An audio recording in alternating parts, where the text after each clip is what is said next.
Hello students, आज हम पढ़ने जा रहे हैं क्लास 10th का chapter 6 that is life processes and today we will start from respiration.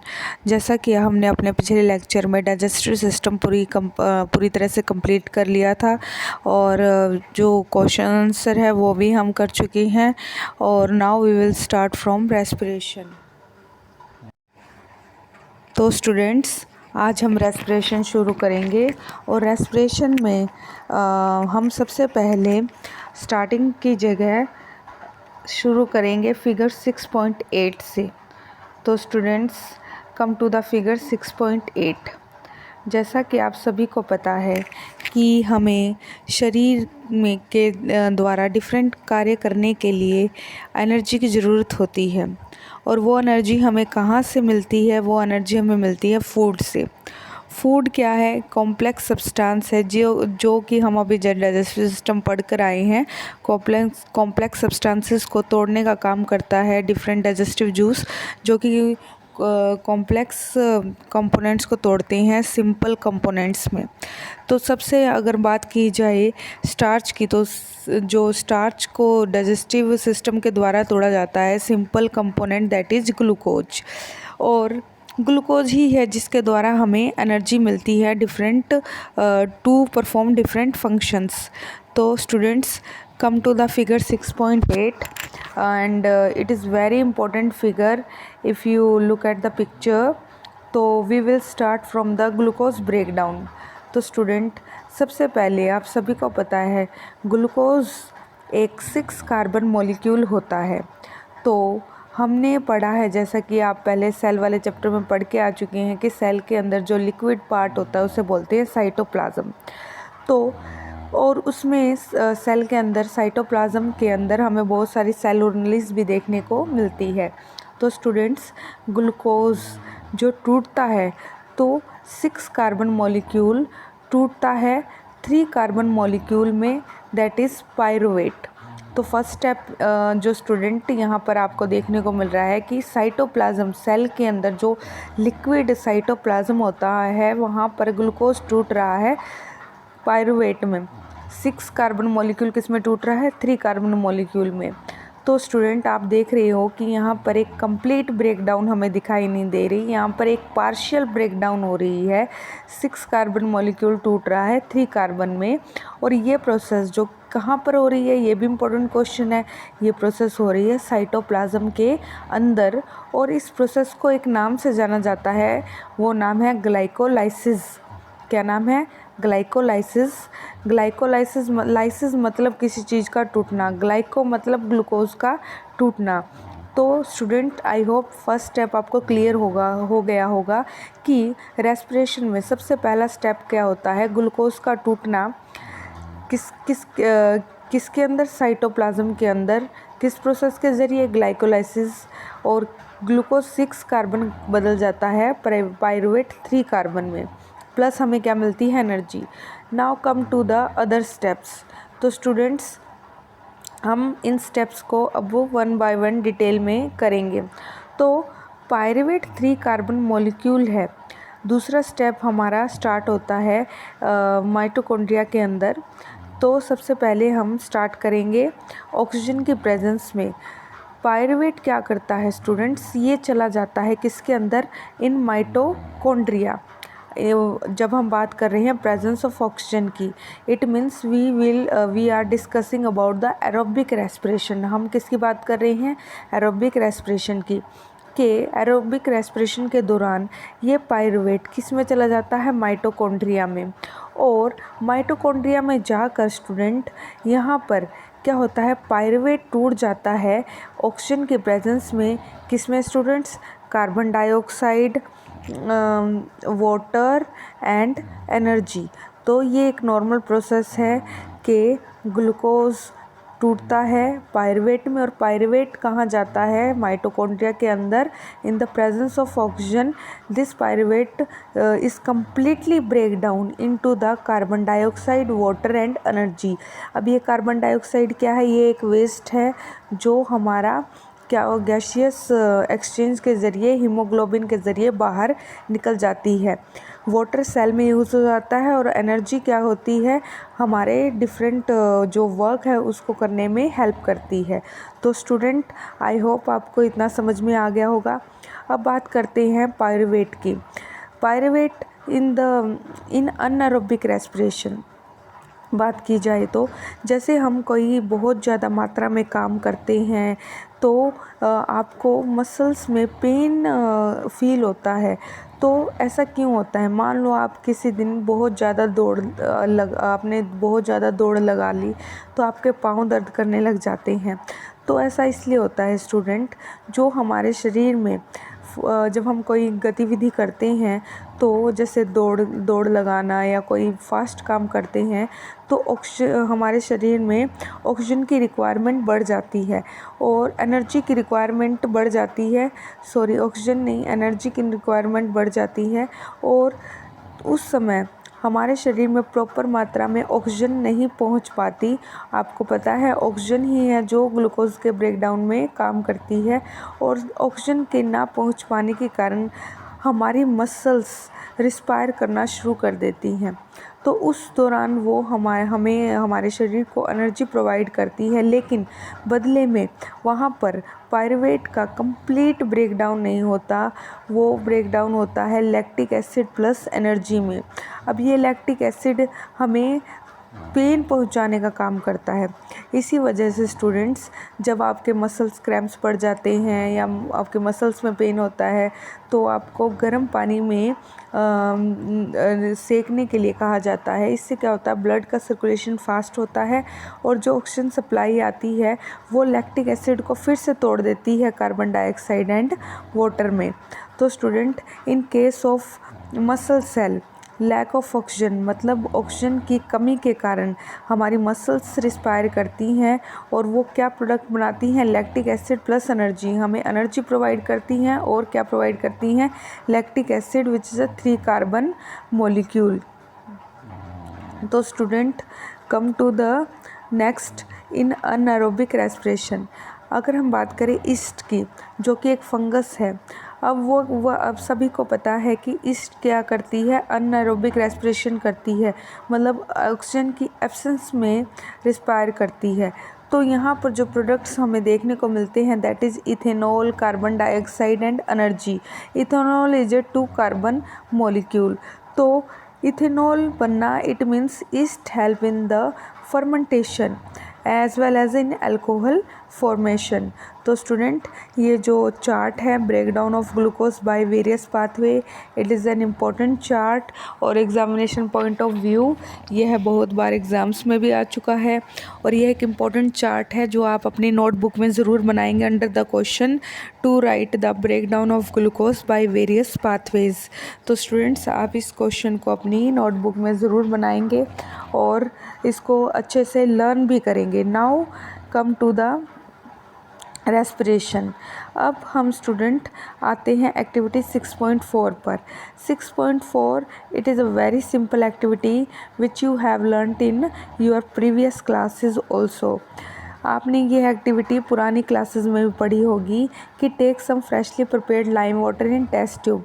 आपने एक टेस्ट ट्यूब में लाइम वाटर लेना है, blow air through this lime water.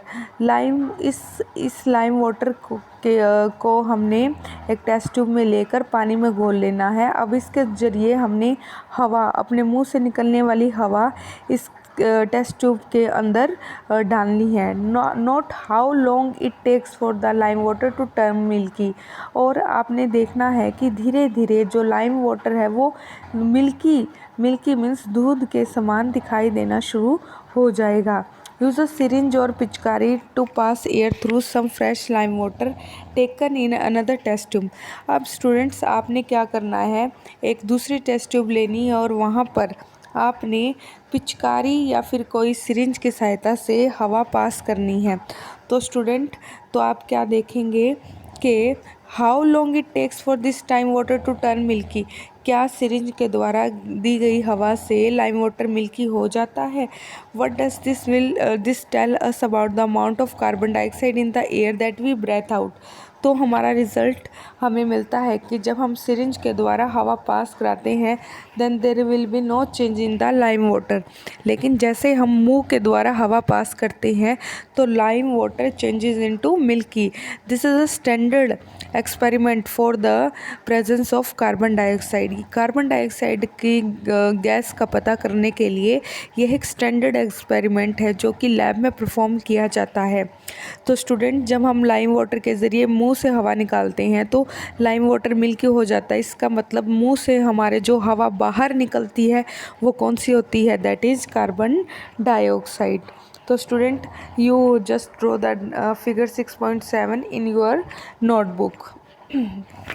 Now come to the activity 6.5। यह एक्टिविटी भी स्टूडेंट्स आपने बहुत बार करके देखी होगी in previous classes. Take some fruit juice और sugar solution and add some yeast to this.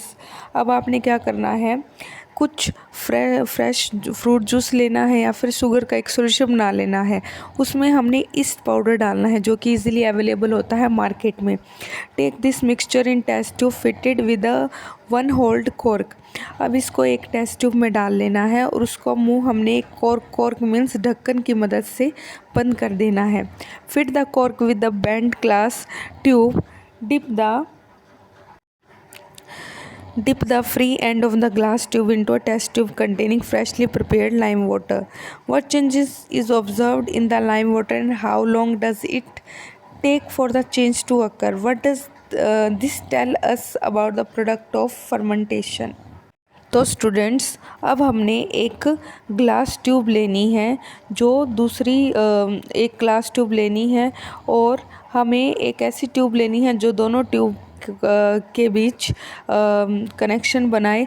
तो हमने सेम जैसा कि पहली एक्टिविटी में परफॉर्म किया है। ईस्ट क्या करती है, जब शुगर सॉल्यूशन पे काम कर रही होती है और उस शुगर को कन्वर्ट कर रही होती है अल्कोहल में, जिसे कि हम फर्मेंटेशन के नाम से जानते हैं, तो एक गैस प्रोड्यूस होती है दैट इज़ CO2।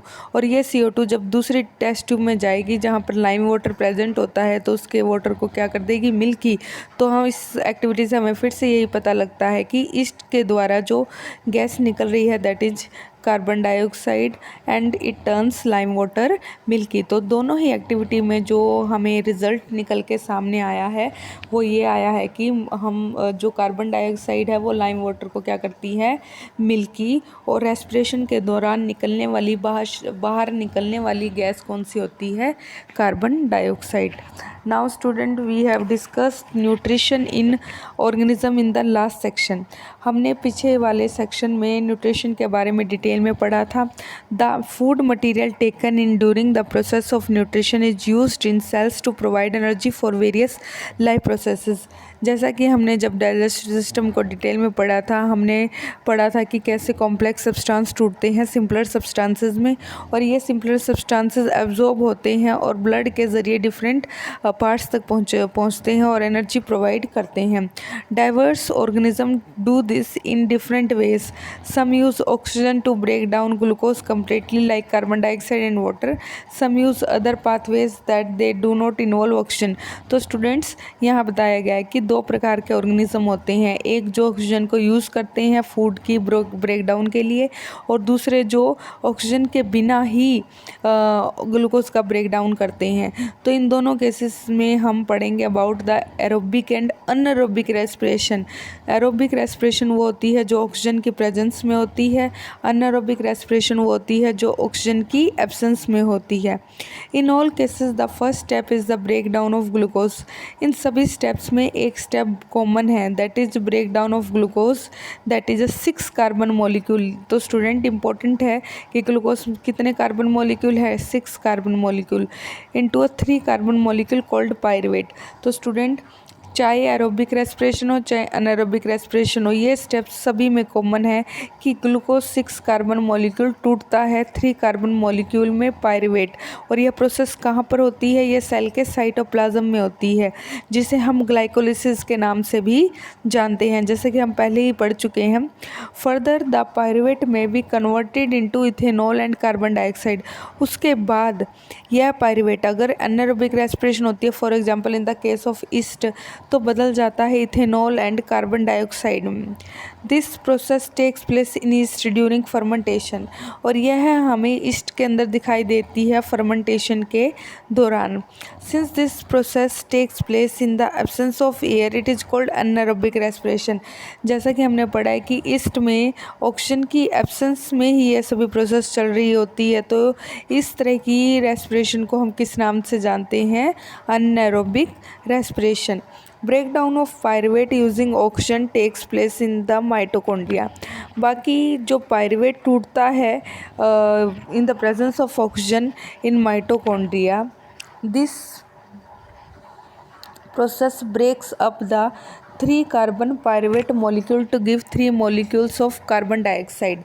तो स्टूडेंट अगर बात की जाए माइटोकॉन्ड्रिया के अंदर जो कि एरोबिक रेस्पिरेशन के दौरान हमें दिखाई देती है, तो पायरुवेट टूटता है 3 कार्बन डाइऑक्साइड मॉलिक्यूल्स में, प्लस क्या मिलता है? वाटर एंड एनर्जी, जो कि एक क्या है? Aerobic respiration. The other product is water. Since the process takes place in the presence of oxygen it is called aerobic respiration। The release of energy in this aerobic respiration are lot greater than in anaerobic respiration।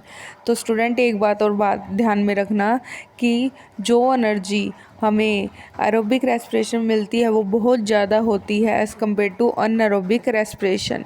Sometimes when there is a lack of oxygen in our muscle cell another pathway for the break down of pyruvate is taken. तो student ये भी ध्यान रखना, जब हमारे शरीर में oxygen की कमी होती है और हम कोई भारी काम कर रहे होते हैं, तो हमारी मसल सेल भी एक पाथवे फॉलो करती हैं जहाँ पर पायरुवेट टूटता है। Here the pyruvate is converted into lactic acid which is also a 3 carbon molecule. यहाँ पर पायरुवेट टूट कर किस में बदल जाता है? 3 कार्बन लैक्टिक एसिड। तो स्टूडेंट्स जैसा मैंने आपको पहले बताया था, ये लैक्टिक एसिड कहाँ बनता है? In muscle cells. This buildup of lactic acid in our muscles during sudden activity causes cramps. और यही कारण है हम जब कहते हैं कि हमारे मसल्स क्रैम्प्स आ गए हैं, जब हम कोई काम भारी काम करते हैं और हमारे शरीर में कमी आ जाती है ऑक्सीजन की, तो उस दौरान पायरुवेट इनकम्प्लीट ब्रेकडाउन होती है पायरुवेट की, that is in lactic acid energy. और ये लैक्टिक एसिड हमें प्रोवाइड करता है पेन, मसल क्रैम्प्स जिसे हम के नाम से जानते हैं। अगर हमें इस लैक्टिक एसिड को रिमूव करना है तो बेसिकली हम एक गर्म पानी से अपने जो मसल्स को हैं उनको सेकते हैं। इससे क्या होता है? ये lactic acid complete break down हो जाता है कार्बन डाइऑक्साइड एंड वाटर में। तो इन सभी केसेस में स्टूडेंट्स आप देख सकते हैं कि हमें एनर्जी मिलती है, पर जो प्रोडक्ट है वो अलग अलग है। एरोबिक रेस्पिरेशन में हमें देखने को मिल रही है complete breakdown, that is carbon dioxide, water plus energy. But in case of anaerobic respiration that is example is east, हमें देखने को मिल रही है ethanol, carbon dioxide and energy. But in the case of muscle हमें क्या देखने को मिल रहा है? प्रोडक्ट मिल रहा है लैक्टिक एसिड। तो student it is very important pathway and you have to draw this in your notebook. The energy release during cellular respiration is immediately use to synthesize a molecule called ATP. और जो energy respiration के दौरान बाहर निकल रही है वो हम कहाँ यूज़ कर रहे हैं? वो हम यूज़ कर रहे हैं एटीपी बनाने के लिए, which is use to fuel all other activity in the cell in this process. और एटीपी एक फ्यूल की तरह हमारे शरीर को चलाने में मदद करता है। In this process ATP is broken down giving rise to a fixed amount of energy which can drive the endothermic reaction taking place in the cells. तो स्टूडेंट एटीपी क्या है? एटीपी में फिक्स्ड अमाउंट ऑफ एनर्जी होती है जो हमारे शरीर में एंडोथर्मिक रिएक्शंस चलाने के लिए, सेल के अंदर एंडोथर्मिक रिएक्शन चलाने के लिए रिस्पॉन्सिबल होता है। तो student first of all what is the full form of ATP? ATP की फुल फॉर्म होती है एडिनोसिन ट्राईफॉस्फेट। तो स्टूडेंट इस पर एक क्वेश्चन आता है जो आप ज़रूर बना लेना कि what is ATP and write its function. तो ATP is the energy currency for most cellular processes. अगर एटीपी को कॉमन जनरली अगर किसी नाम से जाना जाता है तो वो कहा जाता है कि it is energy currency of a cell. The energy release during the process of respiration is used to make an ATP molecule from ADP and inorganic phosphate। तो student come to the reaction. In this reaction से student क्या होता है कि ADP adenosine diphosphate के साथ जब एक और फॉस्फेट ग्रुप ऐड होता है तो हमें क्या मिलती है, एनर्जी। और ये एनर्जी क्या करती है, adenosine diphosphate plus inorganic phosphate को जोड़ देती है और किस में बदल देती है, एटीपी में।